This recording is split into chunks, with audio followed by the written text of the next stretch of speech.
There are plenty of oddities on the rail map of London, and the situation in Catford is one of them. There are two stations in Catford, Catford and Catford Bridge. Now, a suburb having more than one station is hardly unusual. Think Acton, think Putney, think Hounslow.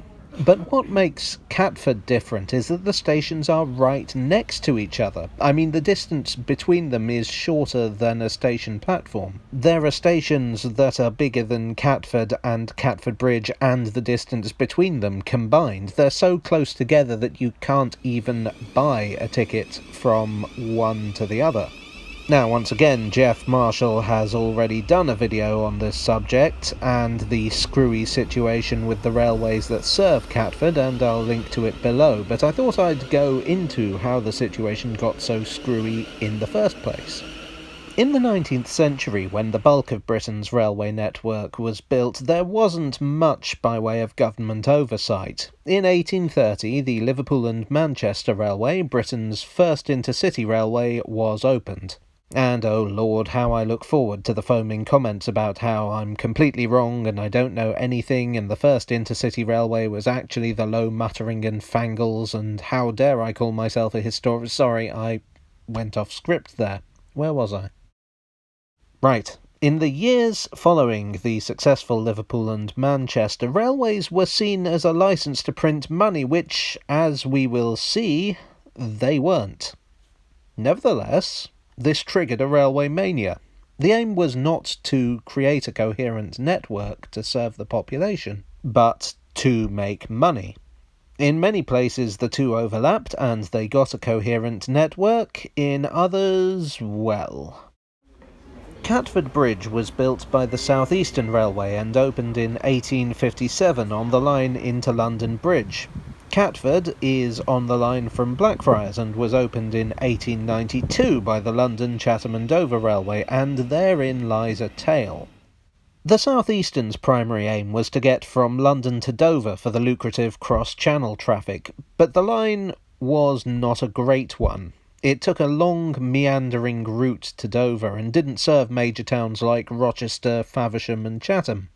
And while they did build a few branch lines, the company had no interest in getting any major works done. Fine, said residents of the area, we'll build our own railway. The local line was to run from Chatham to the South Eastern station at Strood, then use the South Eastern line to get to London. It was to be called the East Kent Railway. Initially the South Eastern were opposed to this line, but then they quietened down. The East Kent took a long time to raise funds, and the South Eastern reckoned they could safely ignore it and wait for it to go bust, as was the style at the time. They ignored suggestions of taking the line over, and they certainly weren't going to entertain the notion of letting these upstarts run their poky little trains over the lovely South Eastern main line, the very idea, which proved to be a bit of a dumb move. In 1855, the East Kent decided that rather than put up with the South Eastern's nonsense, they were just going to build their own main line to London. They renamed their company the London, Chatham and Dover Railway, and the stage was set for one of the stupidest rivalries in British railway history. It wasn't unknown for railways to try to poach custom from other companies, but the South Eastern and the London, Chatham and Dover did it to a ridiculous extent. They both ran into Dover, they both ran into Chatham, they both ran into Canterbury. They built two separate stations for Blackfriars, 5 minutes walk apart and totally unconnected, even though the two lines actually crossed. And at Catford you had the South Eastern's Catford Bridge, right next to the London, Chatham and Dover's Catford. In 1866, both lines saw major changes at the top, and... You two again! Edward Watkin was appointed as chairman of the South Eastern Railway. Watkin was an ambitious man, and his new office was part of a grand scheme he had to build a railway from Manchester to Paris, and I've done a video on that scheme too, which I'll link below. In 1866, the London, Chatham and Dover ran into financial difficulties, by which I mean they got done for fraud. In their insolvency, they appointed a new general manager, James Stats Forbes. Forbes wasn't ambitious in the way Watkin was. He was more about troubleshooting. Indeed, his work for the London, Chatham and Dover would be the first of a number of instances where he'd be employed to save an ailing company, and it certainly wouldn't be the last where he'd find himself in opposition to Edward Watkin. The two just didn't get on. There were attempts to get the companies to work together, but Forbes found Watkin fairly intolerable, remarking evil communications corrupt good manners when discussing the matter with another southeastern director. So an opportunity for the whole thing to make sense was squandered.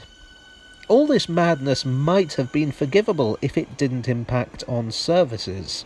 Both companies had a reputation for being slow, dirty and unreliable. Competition is supposed to drive improvement, but it seemingly had the opposite effect here. Passengers in places like Canterbury and Dover just wound up with 2 bad services instead of 1.